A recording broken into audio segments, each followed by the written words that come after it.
But we're not talking about them right now. We're talking about you. We're talking about your healing, your journey, your state of mind. And if in your state of mind you're feeling uncomfortable, I really believe that the first step is becoming honest. Today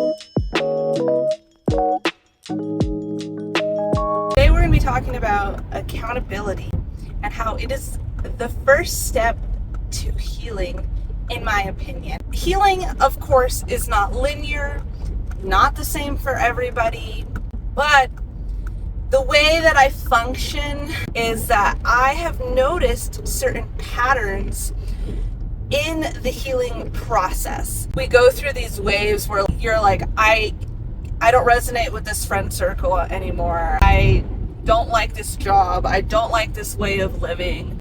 We start taking steps to free ourselves from those things, do whatever we need to do to move out of that situation. And then once we're out of it and we can reflect back on it, we as humans have a tendency to kind of get in a victim mentality or a blame mentality, whether it's very light-handed or it could be heavy-handed. For example, you were in a bad relationship, so you start just blaming the other person. And so this is what happened to me, and I'll give my example, is that I was in a toxic relationship for almost 4 years. This person kept lying to me. I kept catching them being unfaithful, and for years I was angry and I carried this anger with me. I even had it when I entered into my new relationship that I'm currently in, to the point where years later I was still having bad dreams and nightmares about this person hurting me. I just felt so victimized. I had to sit down with it and finally open my eyes to my own role in that situation. Of course, this is where healing work is take what resonates and leave the rest, because if you were abused, physically hurt, maybe this doesn't apply to you. Maybe you're like, I did not warrant that, and that is 100% true. Did I warrant being lied to and cheated on? No, absolutely not. But something that I had to recognize is my own level of toxicity that kept me in that relationship.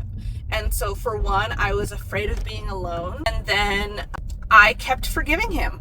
So I kept discovering that he was being unfaithful, and then I would confront him about it. I'd say, okay, well, as long as you don't do it again, we can still be together. I also, in that relationship, engaged in a lot of toxic arguments, and I would scream, I would yell, I'd get so upset about being lied to and cheated on that I would do everything but leave. The same thing comes down to jobs. No one is forcing our hand. I know we have rent, I know we have bills, but the more that we think that we're stuck somewhere, that we don't have an option, the more that we keep ourselves imprisoned, and we create this reality that life is not our own.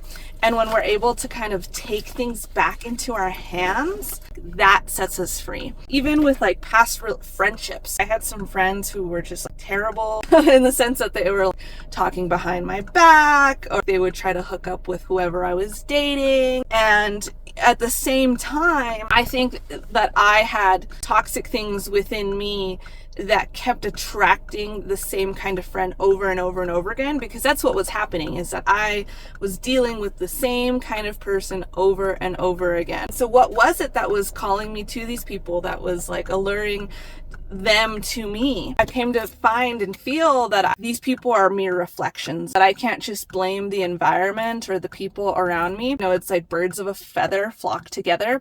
And that was really hard for me to hear, because there was times when I didn't really agree with my friends or didn't like how they behaved, but I was standing by, and I thought well, that's them, it's not me, they make their own decisions and things like that. But at the same time, we are taking that energy in when we hang out with them, when we talk to them, we're in their vibrational field, we are feeling the effects of their own decisions. And so we want to have people in our lives that they align with the kind of things that we would want for ourselves. And remember to take accountability in certain things. It's yeah, you fell out with somebody, but what did you do as well? And these things are really tough to sit with, obviously, because we want to, sometimes we feel like what the other person did was far worse than anything that we did. And that's fine, but we're not talking about them right now. We're talking about you. We're talking about your healing, your journey, your state of mind. And if in your state of mind you're feeling uncomfortable, you're reflecting on the past, you feel regret, remorseful, or any other sort of like emotions attached to the past, which can be leading to depression. Depression is usually like our focus is in the past. Anxiety is our focus is in the future. And so I really believe that the first step is becoming honest and taking out what they did. You know what they did. That it doesn't erase or diminish what they did.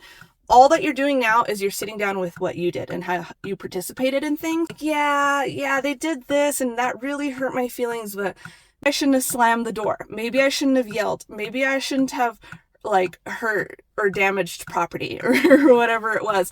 And it's okay to admit those things because we all have a past. We're not here to judge ourselves. We're just taking note. We're taking observation. So that way in the future, we can know what we're not going to repeat again. And so I'm going to leave you with that for now and have a wonderful, beautiful day. I'll talk to you soon.